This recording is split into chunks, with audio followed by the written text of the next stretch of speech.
Hello everybody and welcome to OCHD. Welcome of course to the Jumputi 3.5 anniversary celebration. This is quite a long news post. We're going to save talk about the new units for maybe another video. I will of course also be going in on the poster child for this anniversary, which is the new Muso character. That'll be in another video as well. But today we're just talking about the news, and there's quite a lot to go through, and just hopefully going over everything so you don't miss out on any of the goodies. To get started, if you missed anything from the comeback campaign, I did already do a video on that, but I'll link that in the description as well, and the link to this post will be there next to it, and you can just go through that post and see if you missed anything, because there's still a few events and stuff still going on. The login bonus, there's actually 3 login bonuses. And the best part about this is they all run until the end of the events. They have different start dates, but if you join the event a little bit late, you will still be able to get all of them, which I think is pretty cool. You might miss out on like a ticket here and there or one of the rewards, but they will all still be active, which is good. So get Jumputi Love tickets from the Part 1 login bonus, and also from the Part 2 login bonus. And these are just the free summon tickets for this event. You're going to be getting a lot of free summons, which is very good. Just got to log in, grab a load of those. And then the Part 3 one is actually just rubies. So this is really the most important one. If you're a beginner player or like you haven't been around that long, then these tickets will be very, very good. They're still good for veteran players because you can get dupes of some units that might need them. But the rubies, 700 rubies as a Part 3 login bonus. Normally that's a whole event login bonus. So you get the 700 rubies and the 110 tickets from that. Very nice. And that's the Jumputi Love ticket gacha. Seemingly doesn't specifically have any units from beyond the 2020 pool. But there's still plenty of good units in 2020 that you can get dupes of and stuff. So not too much bother. And up to 300 tickets from this event. Very nice. The daily mission gives you 50 stamina every day, clear 5 adventures, shouldn't be too hard. The Putti Love Cultivation Mission Campaign, quite a mouthful, but this is very similar to mission campaigns we've had before. You have to collect these medals by clearing missions. Here is the list of missions. 41 missions, which is quite a lot, and you actually have to max luck all of the free characters from this event. Normally they only make you max luck the easier characters, so I mean, you're going to have a lot of work to do. You're going to have a lot of work to do. You've got time to do it, to be fair, but a lot of work to do. One of the things that people might miss is the limit break. You need to limit break a character up to level 30. It's probably easiest to do this with a free character because the event doors are much more available. You can get them from all kinds of different places. So I just limit broke the sooner because A, he's pretty good, and B, a character I like a lot, a character I want to use a lot, so it's made sense to me. But you can limit break whoever you want. If you do have enough doors to limit break one of the limiteds, then obviously that's going to make them very strong, but bear in mind it takes so many doors to get to level 30. You're probably only going to be limit breaking one limited to 30 at least for now. More down the line it'll be possible to get more, but for now probably only one. So make sure you choose a character that you use a lot, that you like, and you're gonna get a good amount out of having them limit broken. And yeah, as for the characters, I mean, these are really straightforward. That's the daily stage. You should clear that every day. Just max all of these characters, and then farming the tokens, which we'll talk about a little bit later. You're gonna have a lot of work to do with the farming the tokens. So yeah, plenty to keep us busy, which is always nice. And you can get yourself a limited gacha ticket from this. Not a choice ticket or anything, it's a random selection of limiteds, and you will get one randomly. So best of luck to everybody on that. Hope you get who you need. And yeah, so once you get the medals, you will earn these missions, these certificates from missions. You can trade the certificates in for the equivalent emblems. So for example, the MVP award certificate can be traded in for the MVP awards emblem, and then as you collect all the emblems, you'll get rewards for that. So More rubies. There are a lot of rubies this event, and the limited ticket for getting the MVP emblem. So you gotta clear all 41 in order to get that limited ticket. So make sure you do it. Make sure you do it. And if you're missing any of them towards the end of the event, come back and check this post and go through the mission. See if there's any you've missed. Any you think, oh, I forgot to do that. And then moving on to the daily stage. Should be clearing this every day. It's one of those ones where you get a random reward on your clear. So you'll get one of these 4 statues of Lil, and that will determine what rewards you'll be able to exchange them for at the event store. So you might get unlucky and you might get the stone Lil every day, but I do believe if you get the gold Lil, you could trade that in for some more luxury rewards. So just make sure you clear every day, play the odds. Hopefully everybody gets the gold one at least once. And then we have probably the most complicated part of this event. It's not that complicated overall, it's just a case of there's a lot of moving parts to this one. So to make sure you don't miss out on anything, you might want to read the post for yourself, but I'll try and explain it as best I can. So there's stages that drop these 3 types of medals. Much like the other farmable stages where you got event items, you will have one stage that drops the red medal, one stage that drops the green medal, and one stage that drops the blue medal. But then you will have a 3rd stage that drops all 3 medals, but you can only do that one once a day. And yeah, I've written that out down here. So each of these stages open on a different day. So the 9th, the 28th of the 9th, that's today. Staging area A, where you can get the red medals, opens today at the start of the event. Then B opens on the 4th of October, C opens on the 11th of October, and of course you will be able to get all 3 types of medals from the daily stage, but you're probably not going to be able to clear many missions from that because it won't be a high enough quantity. You need to farm these stages a lot.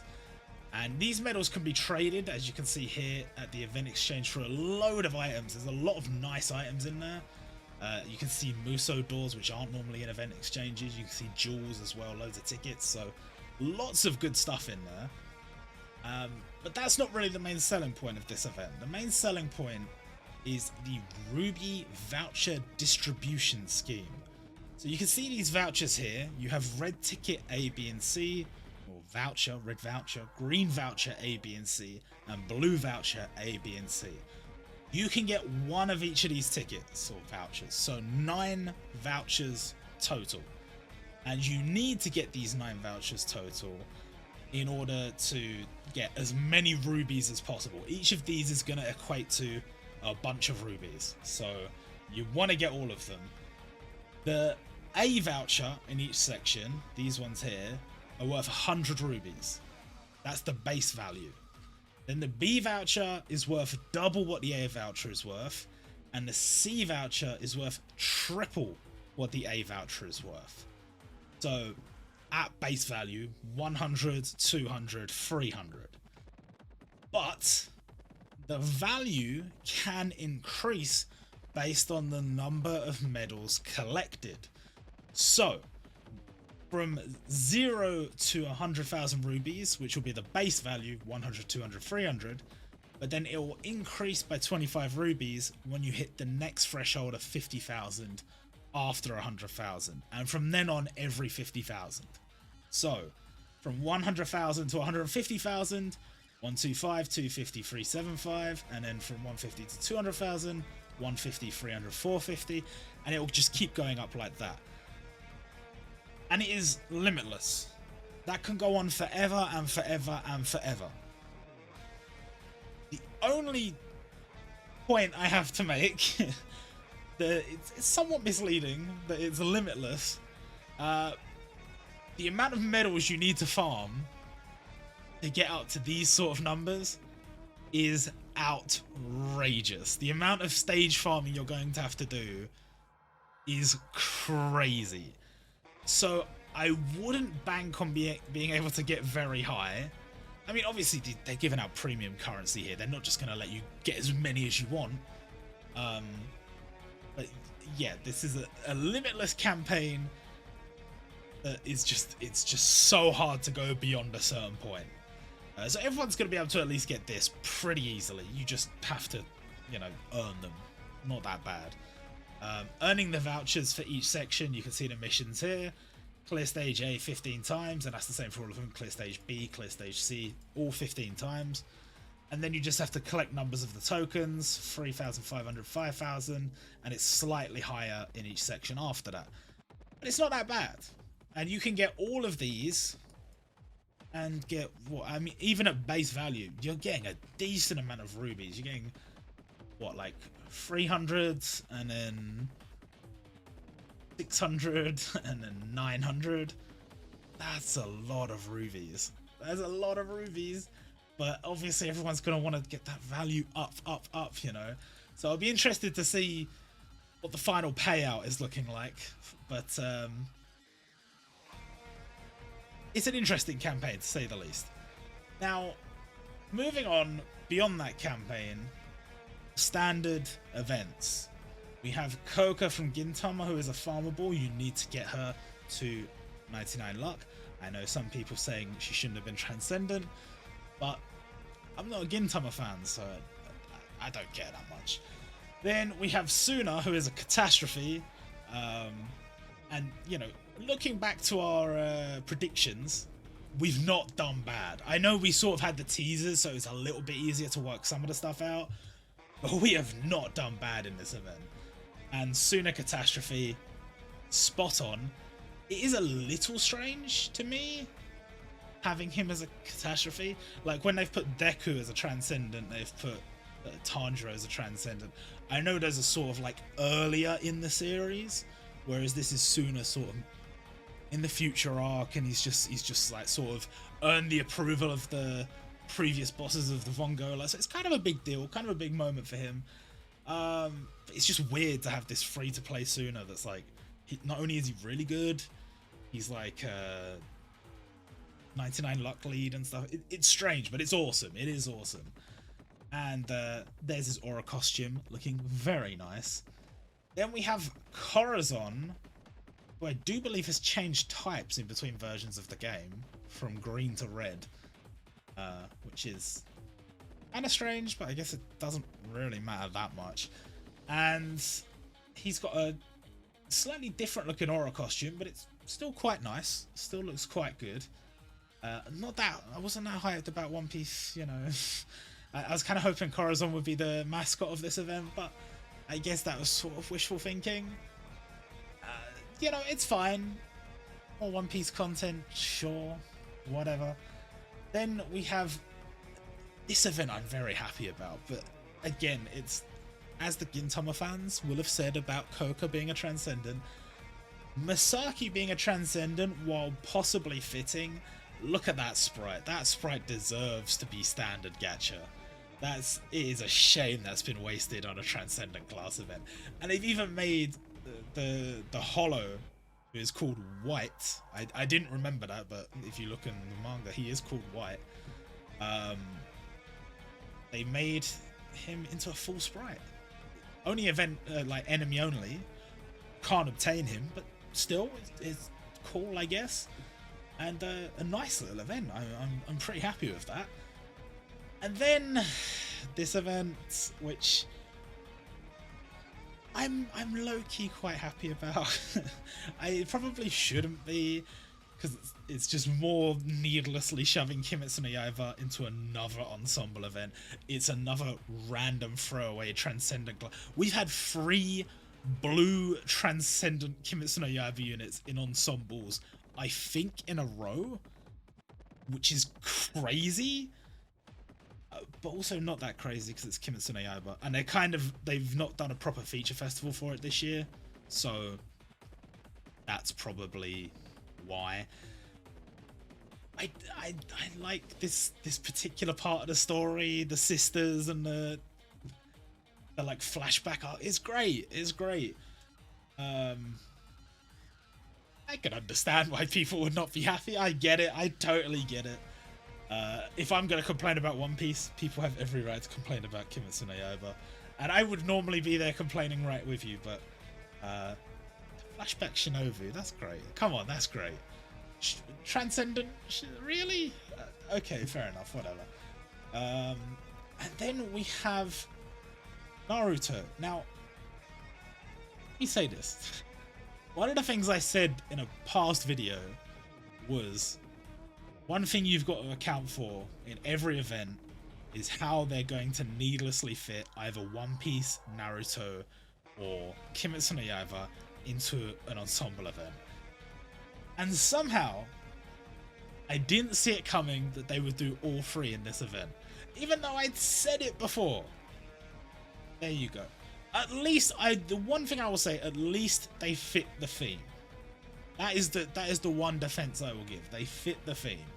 And we've got the legend summon of sort of the memories of Gaara's mother. Lovely, lovely moment from the manga. So I'm fine with that being in the game, being a legend summon. They didn't add any more Naruto units for this event, so I think most people are okay with this. Then this is probably the one stage that stands out to me as a super hype, super cool thing. Also, at the same time, doesn't fit the theme at all, I don't think. I can't think of how he fits the theme. If you know, then let me know.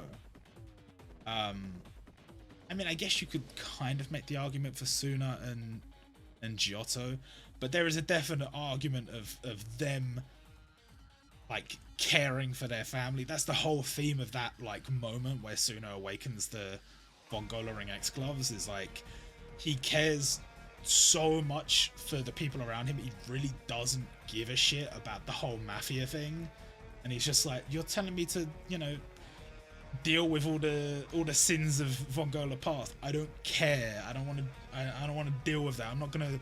I thought I would do anything, but I won't do that. I'm going to tear this family apart if I have to.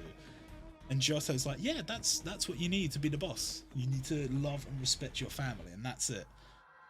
So that makes sense, but I don't know, Kira, it's just cool. It's just cool. I think most people will agree. Very cool. Very nice to have Kira added to the game. Well, sorry, Kosaku Kawajiri, I should say. But I think from this point onwards, I'll probably be referring to him as Kosaku Kira. And yeah, it's just a very nice event. Very, very nice to have him added in the second half of it. Look at that aura. How menacing. I love it. And we did get a bonus Unity battle. I had assumed it would be Kira, but they kind of haven't done it like that. Which is... It's weird to me that so many of these events... Like, look at this event. So in this event, you counter Doma to get copies of Young Shinobu. In this event, you counter White to get copies of Masaki Kurosaki. You counter Doflamingo to get copies of Corazon. All of these make sense. And then in the Kira event, they're just like, fuck it, let Jotaro fight Kira. It doesn't matter. It just doesn't matter. It should have been Yoshikage Kira as the boss, and it drops Kosaku Kira, but I guess they thought that might reduce the hype levels a little bit, and they just wanted a stage where you fight this version of Kira. And I guess I'm kind of on board, because I am kind of excited for this stage. But anyway, the bonus Unity battle in the end is just a celebratory one. It's a Kusudama, which is, I mean, you can see the image in that banner there. You've probably seen these a lot in anime. It's like a celebratory paper ball thing, and it's got all like messages inside it and goodies inside of it. I kind of want to say like a piñata, but it's not really like a piñata because you're not supposed to whack it with a bat or anything. But yeah, you're supposed to defeat it in this stage, and you get loads of rewards. The bonus Unity battles always give like extra goodies, like more rubies and jewels and stuff. And you do get an emblem for being one of the guilds who does well enough. But we haven't seen that emblem yet, so remains to be revealed. Then we have the tower boost. That's going to be a fun season. Everybody running the new Muso. Hopefully I will also be running the new Muso. And I am never excited about this, so I'm just going to move on. And yes, our Muso is Vongola Primo Giotto. And I am delighted. I am delighted. As if you watched the predictions, as you all know, I was really hoping for him to be a limited. In the back of my head, I thought maybe they'll demote him to standard gacha because Katekyo Hitman Reborn is maybe not quite up there to be limited in like an ensemble. I mean, I don't think it's had one yet. This is the first limited or Muso they've had. It's not sooner. It's a bit of a surprise, but I mean, if you talk about sort of the type of character, then Giotto makes a lot of sense for a Muso. And they even mentioned this on the stream. They were talking to Shirai P, the old producer for the game, and he was sort of saying Giotto has that sort of feeling like Hashinama Senju did, which is like this super powerful character, but it's like beyond the bounds of the story. Like, does participate in the main story in a way, but it's more about the memories of what he was doing originally that makes him seem like this so distant, powerful character in the past. So I guess we have to consider more characters like that for Musos in the future. Seeing Giotto here to me kind of confirms that Lumiere probably has to be a Muso, because we know these developers really do like Black Clover. At least the new lead producer really likes Black Clover.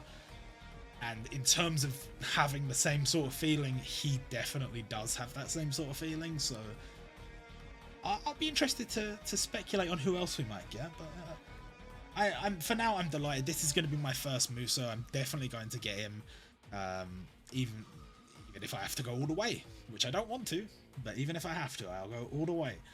And these banners always have a bunch of other like limiteds and stuff featured on them. And as you can see, the list is quite long. The list is quite long. Don't go into this banner expecting to get any one specific limited, because it won't happen. You might get lucky. You might get lucky and get a handful of limiteds, but the chances of you getting one specific one, yeah, it's just the rates for the limiteds are not particularly high to begin with, and then it's split between all of these. So I think there's like 70. I want to say 76. I might be off on the number, but that's close. It's something like that. So a lot.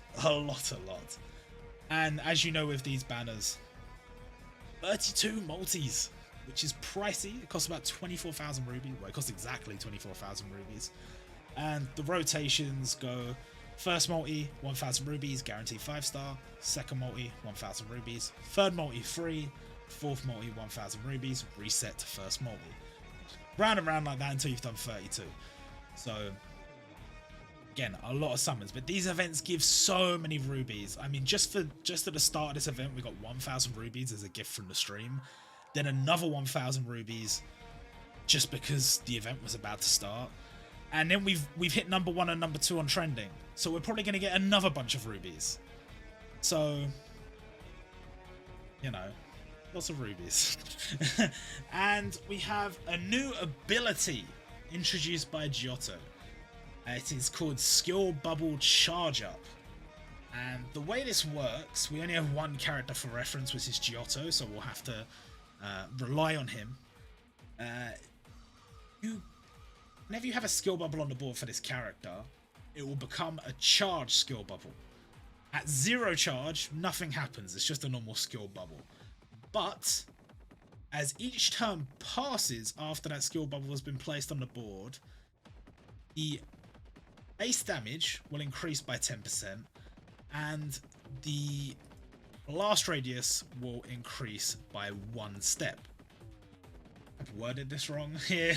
That's supposed to say blast radius increased by 1 step and base damage increased by 10%. But anyway, as you can see, this is the bubble on the left after no turns have passed, and this is after 3 turns have passed. It's up to 3 turns. So beyond that, it will just be the same as at 3 turns. And as you can see, the blast radius has increased by 3 stages, so it is huge. It is a huge skill bubble, and it has also become more powerful. So, a very interesting new skill. They will probably bring some kind of nerfed version of this to some limiteds in the future, like they did with Vegito and the Pooty Shot. But this is probably going to be the only like full power version of this skill we see, and I'm happy it's on Giotto because it seems like quite a good skill to have. Then we have this, which I'm not that happy about. Look, I mean, Trafalgar Law deserves to be limited. Arguably, this version of Trafalgar Law deserves to be limited the most. But it's just the fact that this is the same as the last version of Law, like version 2, just with his hood up. It's the same sprite, just with his hood up. And that wouldn't even bother me that much, but the special animation makes it even worse. It's just like, it's just so, it's not, I don't know, I don't vibe with it. That's all I'm gonna say, I don't know. Not overly happy about this, but it is what it is. One Piece Limited, I guess, was inevitable. Kind of wish they'd gone with a version of Law from later in the story, like Wano Law or something. Or even if it had been a standard gacha, brought it back to like Shabondi Law or something. But yeah, sure, limited Law, I guess. I'm not going to summon for him, but I'm sure a lot of people will because Trafalgar Law is very, very popular. But that is what it is. And Platinum Justice Jotaro Kujo, a very tempting prospect. He's just not quite come at the right time because I'm definitely going to be going for Giotto. But bam, that is a beautiful sprite. And I know some people that are going to be going crazy for this one. And I really do want to go for it, but the thing is, Giotto is going to cost me so many rubies. It's like, I don't know. Maybe if I get lucky. Maybe if I get lucky, maybe I can go for him, but sorry, Jotaro, it's probably not going to happen this time. Oh, the sprite looks so good as well. But this does raise the question. I mean, we had been speculating that Jotaro might be the Muso, and he's not. So the question is there actually a candidate for a Muso among the JoJos now? Is it still Gold Experience Requiem? Is it like, you know, last chapter Gangstar Giorno or whatever? Like who would it be? I don't actually know. Oh, Jotaro is here. Jotaro is here. And then the new Heroes gacha. Now, a trend you may have noticed is, I'm going to call it hedging your bets. And what they seem to have done is completely flood this event with units from super popular series in order to counteract the fact that they have put a Muso character in that is maybe from a series slightly less popular than what they would normally choose. Not to say that Katekyo Hitman Reborn is not popular, but when compared to the likes of series like One Piece, Dragon Ball, Naruto, which is sort of the kind of level of character we were expecting to see as a Muso, it's interesting. It's an interesting choice, and in order to make absolutely sure that they still make good money from this event, they have just thrown in absolutely off the walls popular characters, or at least characters from popular series, just to make absolutely sure that they still make good money from this event. And I'm sure they will. As you can see, new Kimetsu no Yaiba, Bleach and Gintama characters all in the same gacha. We have Kane, Ishin and Umibozu. Ishin's sprite looking so good, and I'm very tempted by Kane, and I really don't care about Umibozu, but I'm sure some people do.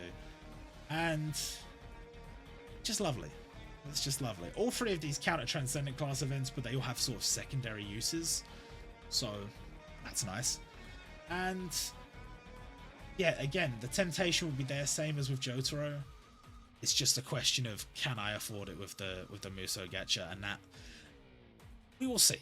We will see, depending on how the summons go. We will see. Yeah, very nice little gacha there. And then we've got the defeat gacha, some of which have been updated. You can see they now feature 6 characters instead of 4. Each of them have a brand new unit featured on them, guaranteed. And yeah, I mean, you can see in the background we've got a lot of a lot of newer units as well. We've got characters like Akashi Goji, who came out in like 2 months ago, a month and a half ago or something. So some very recent characters and very good characters. Jody, very popular character for PvP and stuff. Akito is a very popular character as a healer. And then, I don't know, I mean, I just think this is a very nice gacha all in all. Don't summon on it. I would highly recommend you don't summon on it, because they have also changed the format. So the guaranteed 6 stars actually go up to 6 multi now, whereas before it would reset at 5. I assume that's because there's more featured units now, but I still don't feel like it's a good idea to summon on it. If they had gone up to, say, the 5th multi, and then on the 5th multi you got a guaranteed new unit, like if the featured unit on each banner was say Kane in this example, and it was like 3rd multi guaranteed 6 star, 4th multi guaranteed 6 star, 5th multi guaranteed Kane, this banner would be sick. This banner would be sick. Not necessarily for everybody, but for people looking for the one specific new character, because they're not guaranteed on this banner. That would be dope, but they haven't done that. So I still don't recommend you summon on this. Same again with the Defeat Doflamingo banner. They feature Ishin plus a bunch of other cool units. They didn't do this for the Kira banner though. I don't know why, but only 4 characters on this one. It's a pretty standard defeat gacha, this one. Regardless, don't summon on any of them. And then we have Hashirama returning. I can't in good conscience recommend you summon for him just because it's 32 multis. It's very difficult to recommend summoning for 32 multis. He has been buffed though. And I mean, if you have enough rubies to go for a Muso and you don't care about Giotto and you care about Hashirama, then yeah, okay, go for it. But for me, it's not worth it. And same as Giotto, just so many limiteds featured, crazy amount of limiteds, and it's the exact same format. And then we have sales, so many sales. To be honest, I'm not going to be buying any of these, I don't think. Well, not this one for sure, because 10,000 yen is a lot of money. 4,900 yen is too much money for a choice ticket. I wouldn't be buying that. This pack, while technically a good amount of rubies, again, 10,000 yen is just, it's not happening. And then 3,060 yen, 750 rubies, it's not worth it to me. Same with this one, 10,000 yen, no way. And the limit break one, I'm not spending real money on doors. You are out of your mind, not happening. And this ticket is okay, but 1840 yen, it's not worth it. So yeah, not buying any of those. And then we have other news and leaks. So this is, some of this stuff is just sort of assumed because it's exactly what happened last year, and this is how they tend to follow course. Some of these banners we have seen in the file, so we know they're coming. Other ones we're just assuming, but they probably are coming. It's Asta's birthday on the 4th of October, so you would get a free multi on his banner. And if you want to go all the way, you can get a Black Asta guaranteed on the 9th multi. Then we have Gintaki's birthday. And all of these you will get a ticket associated with that series. So in this case, a Black Clover gacha ticket. And then the Gintama gacha ticket for Gintaki. Chance to get Shirayasha or Shining Silverlight Gintaki. First multi's free. Guaranteed Shining Silverlight on the 9th multi. Then Naruto's birthday gacha, which we know is coming back because the banner has been updated.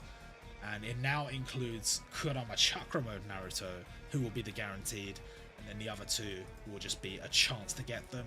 You'll still get a ticket, 1 more free, blah blah blah, you know the drill.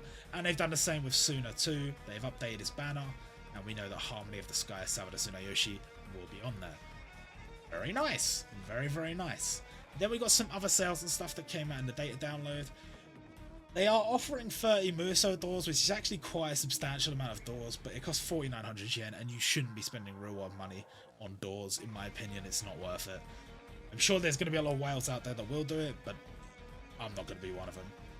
Then we have the 72-hour sale pack, which is fairly mediocre. Wouldn't necessarily recommend summoning on that. And this is probably the best pack in the game, or at least one of the best packs in the game. 2,940 yen for 3,000 rubies and 30 jewel shards over the course of 15 days. If you were going to buy any of those sales above, don't. Just buy this one. That's my recommendation anyway. And finally, we have the roadmap. I kind of want to do a full video breaking this down, so I probably will. But I was very excited to see this. And I'm probably going to do a separate news post talking about some of the other updates and stuff they talked about on stream.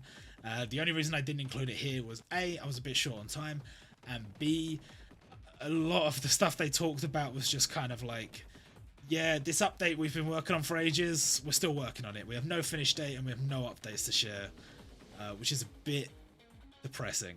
So I didn't really feel like sitting there and typing that out this morning. But that's basically it, except I think I reload the page. I think I forgot to reload the page before I came here. Website rewards, which I added on just before making this video. You can get a bunch of stuff from interacting with the website. This one, you just go and click on a button on the website. You get a choice ticket, has a bunch of units on it. Some of them are from 2021, which is pretty cool. And then this one, same sort of thing. You click on a button on the website, it gives you an option to vote for which limited character you desire the most, who is your most wanted limited. And after choosing that, you have the option to tweet it out, and you can get these 2 tickets as a reward. You don't necessarily have to do all the tweeting out and stuff. You can just click on the links that I've put here, and it will just give you the rewards. But if you want to do it properly, you can go to the website. And this ticket here gives you 10 5-star units, and the first one will be a limited, which is dope. And then this ticket here, this is the second ever selection award ticket. We had one of these starting back in like last New Year, and it rolled around to this, I think, February. And the way this works is you choose which limited you think is your most wanted, and so does everybody else. And they tally up those votes, and the most voted characters will be featured on a gacha. And this ticket entitles you to a summon. It's not like a choice ticket or anything, but you will get a summon on said gacha, which is cool. But you won't get that until December, so just do it for now and probably don't think about it until then. But now the rewards you can get is this one here and this one here. And finally, we have the retweet campaign, which you should definitely go, if you haven't already done so, go to the website and retweet this. I can't actually see how many retweets it's on from here, but make sure you go and do that, because if we hit 30,000 retweets, we're going to get another 100 free summons, which even if you've got if you've got every standard gacha unit in the game, another 100 summons, you'll get some decent dupes, so that's great. And yeah, that's it. That's going to do it for this video. I hope you guys enjoyed, and we'll be back with more videos in the coming days, so I will see you soon.